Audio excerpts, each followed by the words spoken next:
Oui, je vous en prie, vous entrez, ça ira très bien.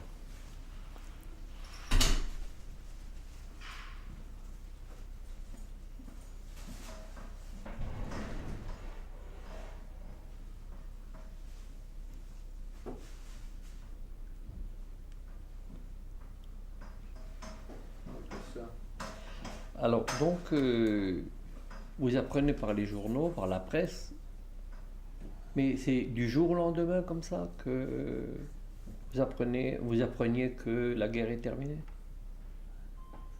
Mais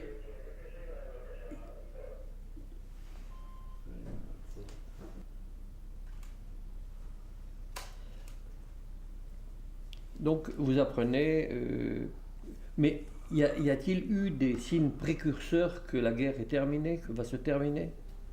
Vous suiviez les événements d'une certaine façon, vous étiez au courant par la presse soviétique, ou alors vous étiez dans un état, Non, on était plus ou moins quoi. vous étiez au courant plus ou moins. Donc on vous annonce que la guerre est terminée et ça se passe comment? Quel sentiment cela déclenche en vous? Qu'on pourrait pas, qu'on pourrait quitter la Russie.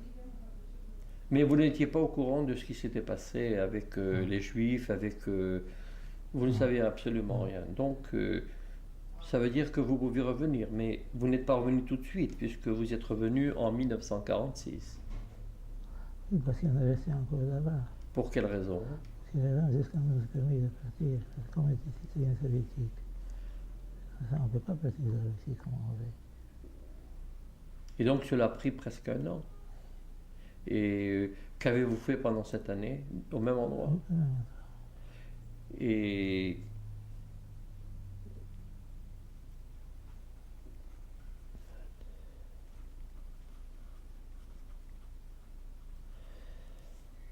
Et alors en 1946, C'était le jour de Pessah. On est parti de la Russie, vers où? vers la Pologne. Mais où en Pologne? La ville natale, Cracovie.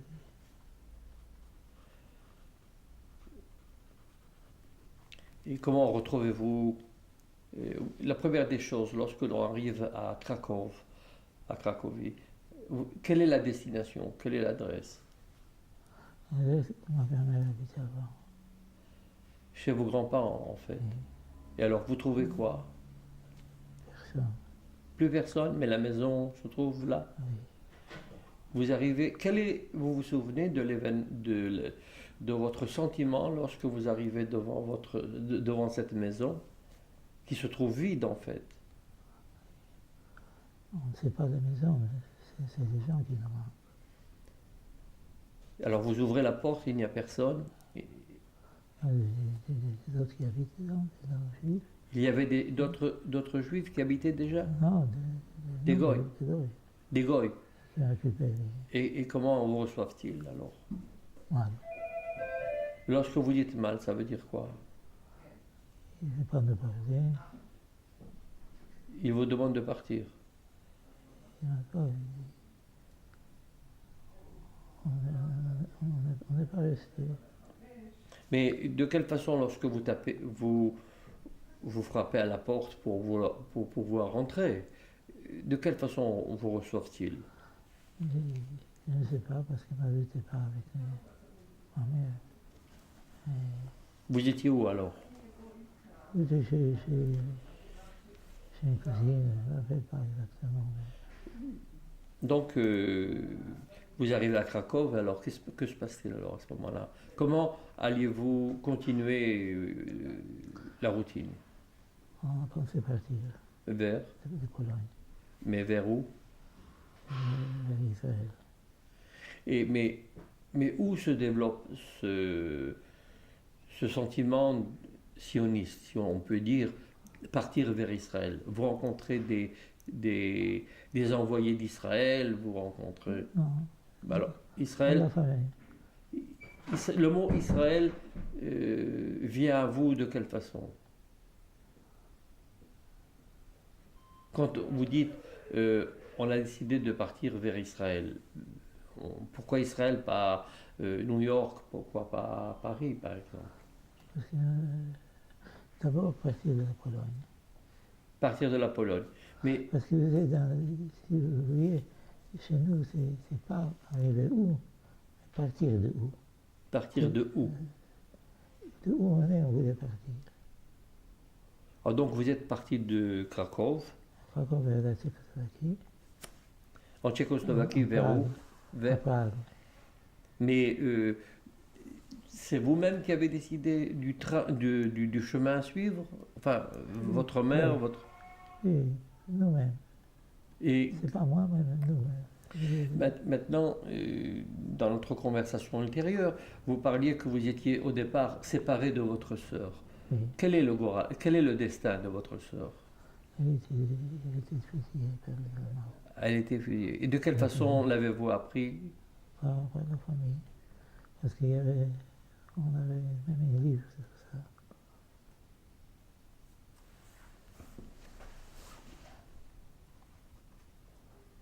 Il y avait une dizaine de personnes étaient tuées pendant. Ils étaient cachés.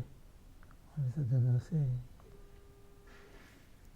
Mon grand-père, ma soeur, des tantes, des cousins. Donc, vous décidiez de partir et vous partez à Prague. Mais pourquoi Prague? Parce que Prague, c'était l'idée où on partait plus loin.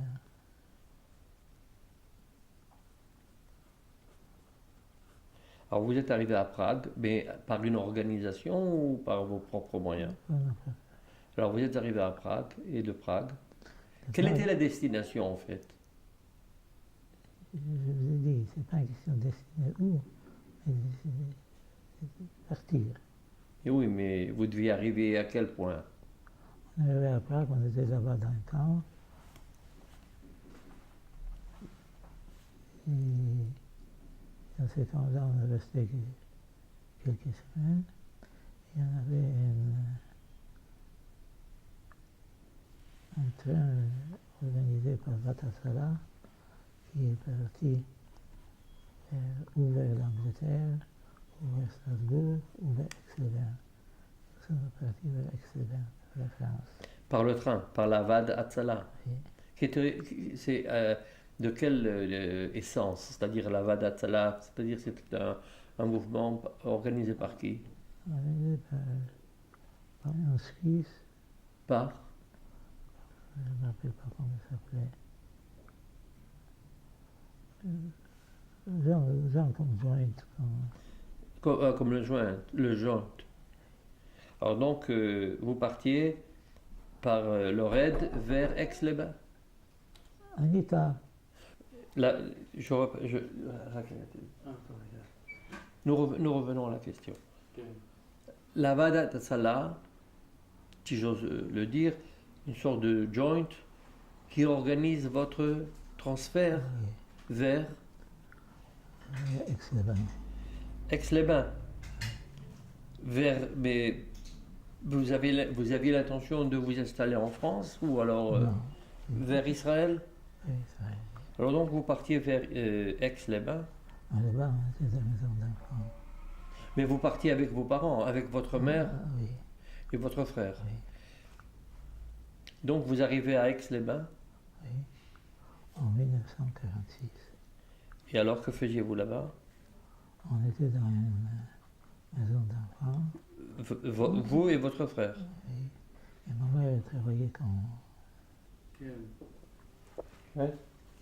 Alors donc, qu'avez-vous fait pendant ces 6 mois dans cette maison d'enfants?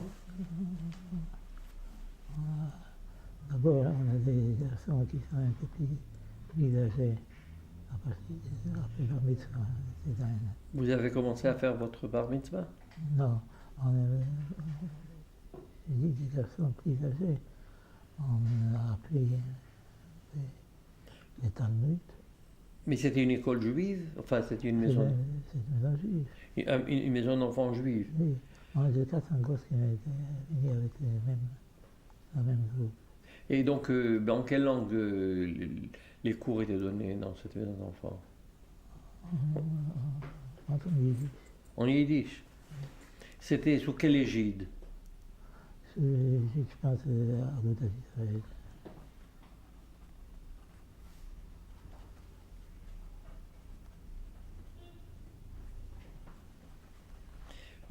Et vous appreniez quoi? Talmud. Le Talmud Bilva, simplement? Simplement. Mais pour vous qui venez d'un monde et vous repreniez, vous asseyez sur les bancs d'école, vous repreniez le cours des événements, Je suis tout de suite parti. vous êtes tout de suite parti vers Lyon, Lyon. Mais quelles étaient les circonstances? là-bas je suis allé à l'autre. À Orte. Oui. Mais qui vous a ordonné d'aller à Lyon, à Orte? Vigile, demandez où. S'il vous plaît? Je commençais d'abord à Grenoble, après.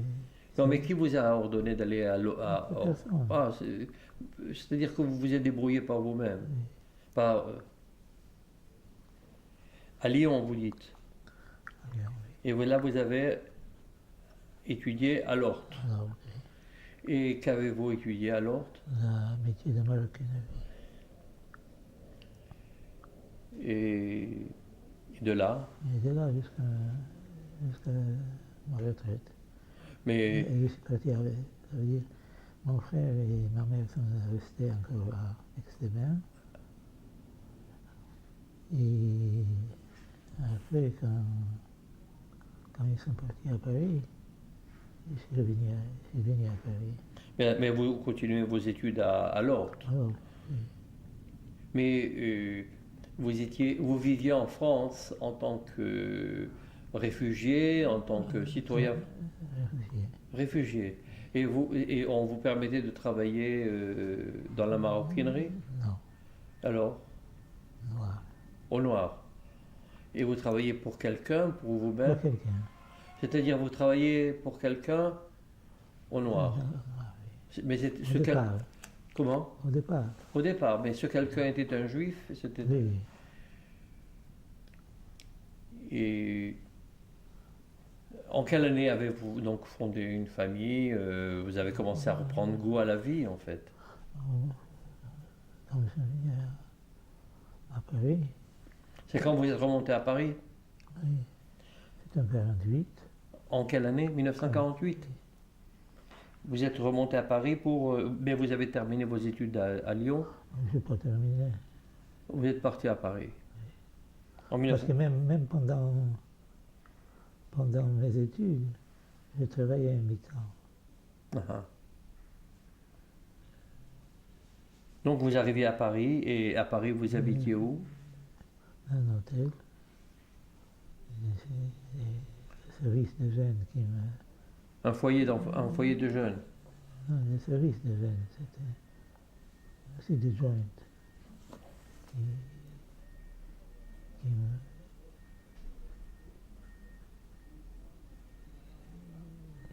Qui s'est occupé de vous. Vous habitiez là-bas. Et votre mère? On habitait ensemble dans l'hôtel, dans la chambre d'hôtel meublée. C'est-à-dire un hôtel, vous appelez un meublé, ce qu'on appelait Meublé, oui. un meublé, ce qu'on appelait à Paris, un meublé à cette époque-là. Non, mais c'était un hôtel. Oui, mais c'était un meublé. Meublé, oui. Et vous continuez à travailler dans la maroquinerie. Et votre mère, votre frère? Mon frère, il travaillait dans la fourrure. Là, vous avez continué jusqu'à Mon mariage. En quelle année? Et 68. Vous vous êtes marié en 68? Non, qu'est-ce que j'ai dit? J'ai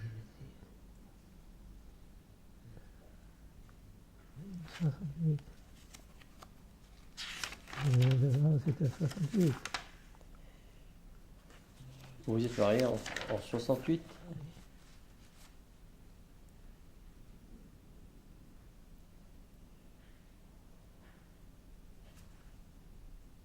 En 68. En 68, bien. Et vous avez continué à votre compte, enfin si je comprends bien, mais en ouvrant un magasin, Atelier. un atelier seulement. Où? À Paris. à côté de Belleville.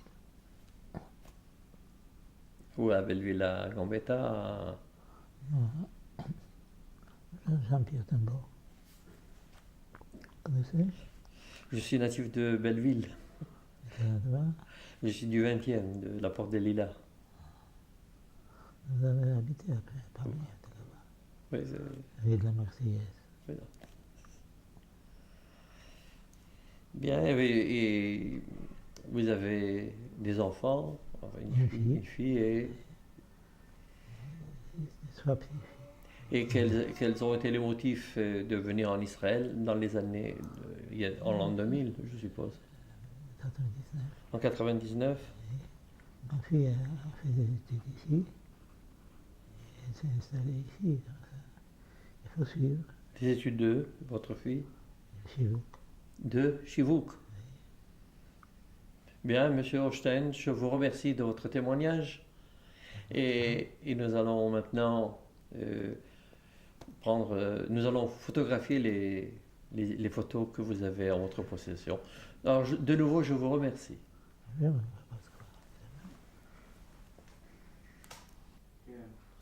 Qui voyons-nous sur cette photo? mon frère Chaim et moi. Aaron. En quelle année? 37, 38. Oui, s'il vous plaît. Mon grand-père Léon, dans une ville d'eau. En quelle année? 36-37? Aussi à peu près comme ça. On n'est pas le plus fort, s'il vous plaît. Ma sœur Rachel, en 43. Oui, s'il vous plaît. Ma mère Liba, ça sera en 1918. Ma mère Liba, en 1960.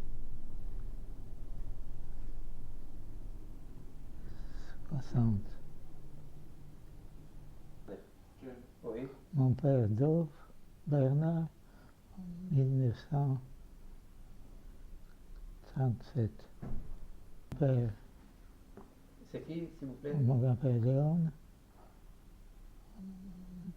c'est pas non.